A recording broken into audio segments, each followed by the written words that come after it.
Welcome back to the Apocalypse Will Be Podcasted, the podcast where we overanalyze every chapter of Dungeon Crawler Carl like it's a college thesis written during a nervous breakdown.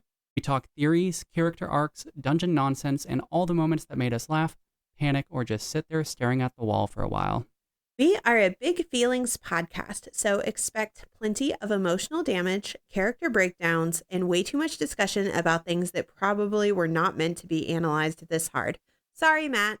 This is a full spoilers podcast covering all released books, including the Pineapple Cabaret. So if you're not caught up, now's your chance to turn back. You've been warned. So this episode starts with the Traco triplets being eliminated and exploding, and saying the Traco triplets was extremely hard, but we never have to do it again because they're dead now. They are, and they no longer matter for the sake of the story. They all died because their mount died, and they had a biological mount, and if your biological mount dies, it's very cut and dry, and you are toast. Yeah, so you better make sure that your mount doesn't get chomped. Yes, giant Screeching Death Manatee took a big old bite out of it. They're no longer part of the races.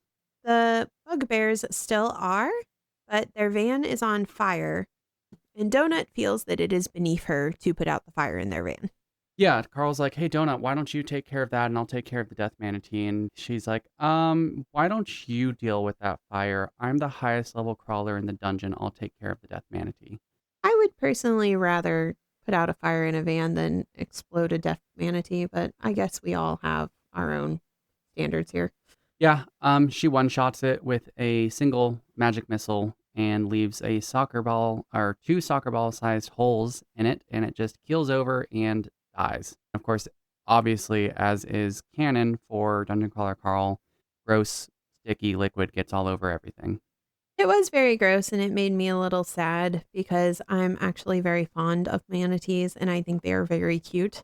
Mm-hmm. That sequence was just gross. Can't wait to see it in the live-action TV show in 7 years. That's optimistic. Their actual name is the Screeching Death Manatees, and in the Dungeon Crawler Carl universe, they are really real, and they have a longer than expected backstory. Yes, this is where we get one of those long backstories from the system, regaling us with a tale of a planet that basically the person that was terraforming this planet had a bad run of sports betting, and they went bankrupt, and all of their assets were seized by a banking collective. Basically, there was a AI that was kind of like running the terraforming on the planet, and it just had its thumb pressed on the fast forward button for evolution. And eventually some people came around to check out the planet, and the entire planet was just filled with horrendous monstrosities. Yeah, and then they decided that making it into a horror theme park was the way to go. Because why let the mantids have a monopoly on theme parks? That's correct. But I guess it's maybe kind of a Disney versus Universal rivalry that they have going on there.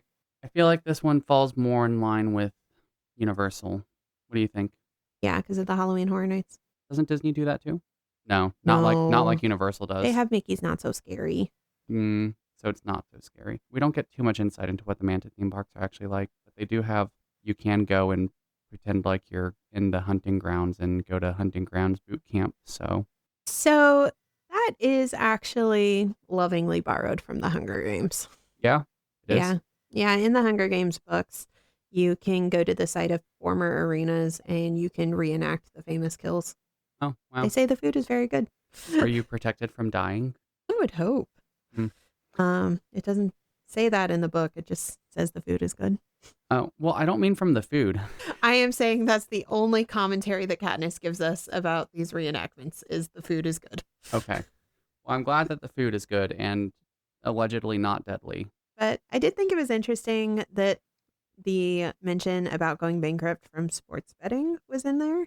Mm-hmm. I read an article this week that 80% of Gen Z that was surveyed thinks that they can make up the wealth gap and become a millionaire either with crypto or sports betting. And that is very heckin' concerning. Hey, you heard that here first, folks. Go out there, get on call sheet, and make some fucking bets. That is absolutely not what we said. I said it, but don't do that. Sports betting is really bad. A lot of those online betting websites and apps are extremely predatory, especially towards young men who are really into video games. It is really interesting because my algorithmic ads and Nikki's are so far apart. Like, it's actually a little bit disturbing. It is. I think the only like kind of off color ads I ever get is for wolf porn literature, like bad AI books. And I think I get those because of how many Lindsay Ellis videos I've watched. Yeah, I get lots of really unhinged ads for mobile apps and or mobile games, and the mobile game ads have been terrible for forever, but now they're just made with AI and they're so much more unhinged. And then I also get lots of ads for AI girlfriends, and It's true. that's I've seen the ads. and they're also really weird. And I definitely get those because I watch a lot of like video game streamers. So yeah, they're targeting that because that's what they assume people who watch video game streamers want to do. Anyways, I am so glad that we are living in this day and age of AI slop. So great. It's fantastic. So where are we going from here? So we've got a horror adventure theme park. We find out that all of the animals or horrific creatures from this planet all have ridiculous names like Screeching Death Manatees.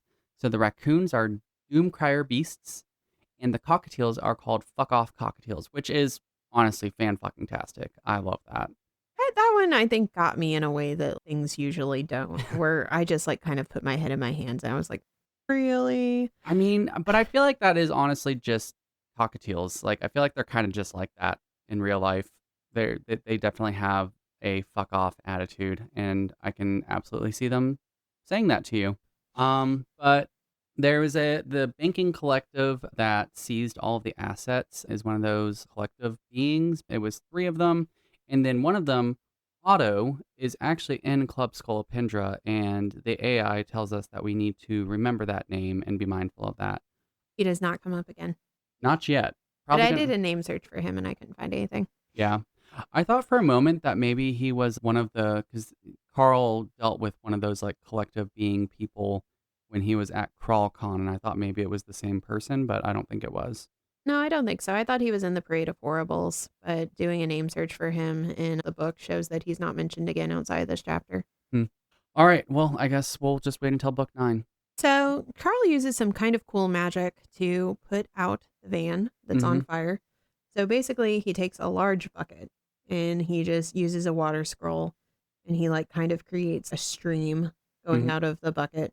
And then he does it again with a bowl. Maybe I'm easily impressed. It sounds cool in my brain. Definitely seems very useful.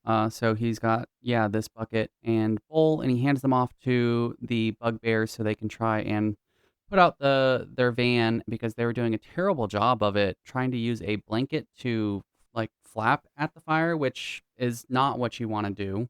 You know, at Um, the very least, need to smother. they were not smothering. They still don't do a very good job of putting out the fire. One of them ends up catching their arms on fire, and then the bowl goes flying away. So while all of this is going on, Donut gets a notification after killing the Screeching Death Manatee that it's a special guest creature and she can either let it die and get normal experience, or she can let the audience vote and decide on its fate. And she has no idea what that means. But this is something that plays a very big role later in the book. Well, I wouldn't say it plays a big role, but it comes back around towards the end of the book in a very horrifying way. Yeah, I don't understand why you would choose that over just getting the experience, especially when Carl has gone out of his way in the last two chapters to remind us what dicks the audience are. So hmm my brain was like, no, just take the experience. What are you doing? Well, the AI does tell Donut that it will be a lot more fun if she goes with the second choice. And, you know, Donut does like fun. she does. And it's definitely a lot more interesting. Yeah, I would imagine that also getting the experience from the level 90 creature is going to be beneficial. But as we do see, like later through this book, Donut kills lots of mobs and kills like thousands of mobs at once. And she's like, what the hell? I didn't even get like hardly any experience from that, or I didn't even go up a level. That is just kind of part of video game like scaling and leveling. You go from, to go from level 30 to level 35 is like 50,000 experience. And then to go from level 98 to 99 is like 1.5 million experience. Well, and the AI tells them, don't be too worried about the monsters. Y'all are a big deal. It will be fine. Yeah, they're going to be okay. The bugbears do finally manage to get the fire put out, despite one of them catching their arms on fire. And they both sit down, and this is where we learn their names. One of them is Radoslav. He is a level 75 jack of all trades. And then the other one is Yasha, and he is level 65. And they are Russian hippies. Yeah, and apparently they're like Cheech and Chong, but stressed. Yes. Yeah, so they're wearing tie-dye and headbands, but they also aren't wearing any pants like Winnie the Pooh. And that is not an observation that Carl makes. That is the observation that I made about the fact that they are not wearing pants. I think most bears don't wear pants. I think that Smokey the Bear is a bit of an irregularity in that he does wear pants. I think most bears don't wear pants. I would say so. I know the Charmin bears, the toilet paper bears, they wear shirts, but they don't wear pants. Well, Actually, you do they have even to- wear shirts? I don't think they even wear shirts, but you have to be able to see their butt. You do have to be able to. Toilet paper commercial. Those commercials are weird if you really stop and think about it. Sure is. I mean, I guess it would be more weird if they were just people. Donut does not like that they are dressed like hippies. She says they're both dressed like hippies, but something is off. They're more like the hippies you see on the packaging for Halloween costumes. You know what I mean? Like they're undercover cops. Yeah, this is really funny. She really does not like these bears, and she has some opinions about it. But one of the bears, unfortunately, died in the car wreck. When their van crashed, her neck just broke. And so, yeah, she basically just died instantly. But they're sitting down. Radoslav pulls out a cigarette and offers one to Carl, and he actually declines. And this isn't the first time he declines a cigarette. There's been a couple of other times where someone offered him a cigarette and he declined. So Carl found cigarettes in his father's house in the Bedlam Bride, and he said that it tasted wrong Mhm. and that he never wanted to smoke again. So it's a good callback. It is. I wonder if like Matt has opinions about not smoking or something, because maybe it's supposed to be some kind of like growth for Carl that he gives up smoking, but also like in the context of the dungeon, I don't think he's going to get cancer. You know what I mean? Like, I don't think that there's any harm to him from smoking regular cigarettes. Split sticks, sure. He almost made some wild decisions in earlier books because he really wanted cigarettes. I know, but like, it's not like he's going to get like asthma or cancer from smoking cigarettes in the dungeon. No, I think it just negatively impacts his decision making, and he's realized that. So he'd rather not be addicted. Yeah, well, good for you, Carl. I've also given up cigarettes, and it was hard. Good for Carl. Very, very, very proud of him. I know Donut is happy that he doesn't smoke cigarettes either because she thinks it's very gross. Well, and I think it's funny because even though she said that the bears had terrible Halloween costumes, one of them throws their headband on the ground, and Donut is just eyeing it. Mm-hmm. And she like kind of casually walks over, and in the process of walking over, she like takes the headband into her inventory before she's like, "Hey, how you guys doing? You doing all right?" And like Carl notices this and like has to stifle a laugh. And like it is just always so entertaining every time there's something involving a hat, and Donut just always goes out of her way to get a hat, even taking it off of a dead corpse. She does that many times throughout the books. It's fantastic. Carl comes into her room and she doesn't notice him, and she's just has a bunch of hats laid out on the bed, and she's just kind of like peering over them. All girls do that, Nikki. I know, but it's fantastic. Also, like later in the book when they swap inventories, and he's like, "What the fuck? It's just hats. There's no organization. It's just nothing but hats." Hey, it's working for her. But I also just like it whenever Donut does real cat behavior, and acting like she doesn't want something and then stealing it is Mm. like 100% cats. It is. It is 100%. Yes. Acting very nonchalant of like, "Oh, hi, I'm here to pay attention to you." Swipe. Also, I know we're getting very off topic here, but if you stop and think about it, like, Donut doesn't really use her inventory very often. She does not. She mostly uses spells. Yeah, like she mostly uses spells even for like healing, like she has her heal spells. Like she very rarely is pulling things out of her inventory. She doesn't have thumbs. Carl heavily uses his inventory. Donut, not so much, except for hats. Wanted to add this in here, and I hadn't actually read the notes from Bree's outline, and this is what she wrote down. Rue headband down. Donut wanted to steal it. Donut did steal it. Love that.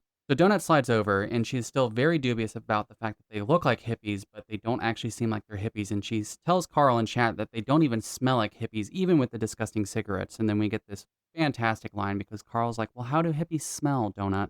They smell like Angel's owner. They smell like patchouli mixed with farmer's market, mixed with so-called natural body deodorant that just gave up 10 minutes into the job.